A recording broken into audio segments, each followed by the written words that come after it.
Welcome to Karpagam creations. இன்றைக்கி நம்ம ஒரு கருப்பு கவுனி இட்லி தான் பார்க்க போகிறோம். கருப்பு கவுனி அரிசி வச்சு எப்படி இட்லி செய்யலான்னு வாங்க பார்க்கலாம். இந்த மாதிரி ஓவர் நைட்டு கருப்பு கவுனியை ஊற வச்சுக்கோங்க. இதை வந்துட்டு நீங்கள் ஆஸ் யூஷுவல் இட்லி பேட்டருக்கு ரெடி பண்ணுற மாதிரி இருந்தால் கூட அதில் வந்து ஒரு ஆளாக்கு போட்டுக்கோங்க.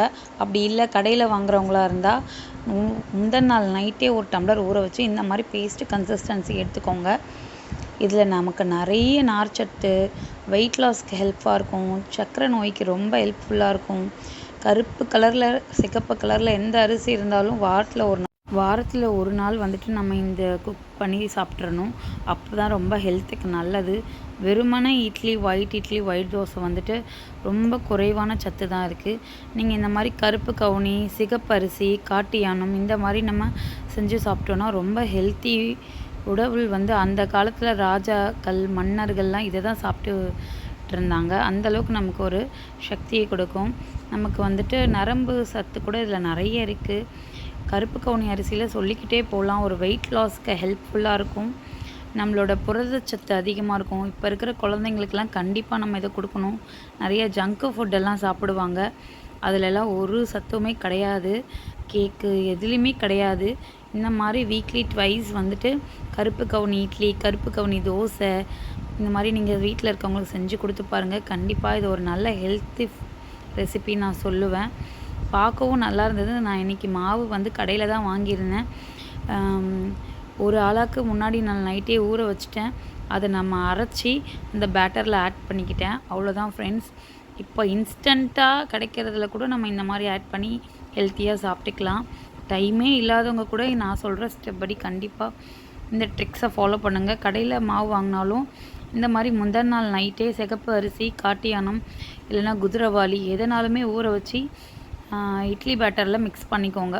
ஏன்னா ஆஃபீஸ் போகிறவங்களுக்கு அரைக்கிறதுக்கெலாம் டைம் இருக்காது. ஹஸ்பண்ட் அண்ட் ஒய்ஃப் 2 பேருமே வேலைக்கு போயிட்டா கண்டிப்பாக மாவு கடையில் தான் வாங்குவாங்க. நீங்கள் இந்த மாதிரி ஒரு ஸ்டெப்பை யூஸ் பண்ணி நீங்கள் வீட்டில் ஹெல்த்தியான ஒரு ரெசிபி செஞ்சு கொடுக்கலாம். உண்மையாகவே சூப்பராக இருந்தது, டேஸ்ட்டாக இருந்தது, பார்க்க கலர்ஃபுல்லாக அழகாக இருந்தது. நான் வந்துட்டு வெறுமான இட்லியை வீட்டில் செஞ்சு கொடுக்க மாட்டேன். பீட்ரூட் இட்லி, கருப்பு கவுனி, குதிரைவாலி அந்த மாதிரி தான் செஞ்சு கொடுப்பேன். கண்டிப்பாக இது நான் செஞ்சதுலேயே ரொம்ப சூப்பராக இருந்தது.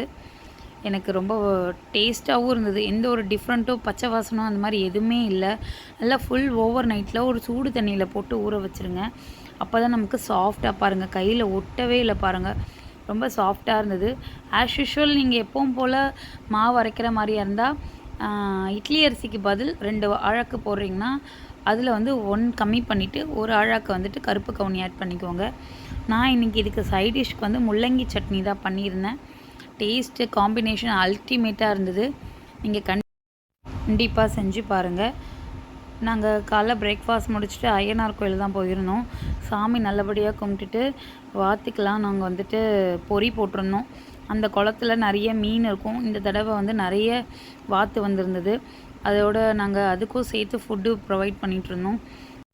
அவ்வளோதான் ஃப்ரெண்ட்ஸ். வீடியோ பிடிச்சிருந்தால் லைக் பண்ணுங்கள், ஷேர் பண்ணுங்கள், சப்ஸ்கிரைப் பண்ணுங்கள். தேங்க்யூ ஃபார் வாட்சிங்.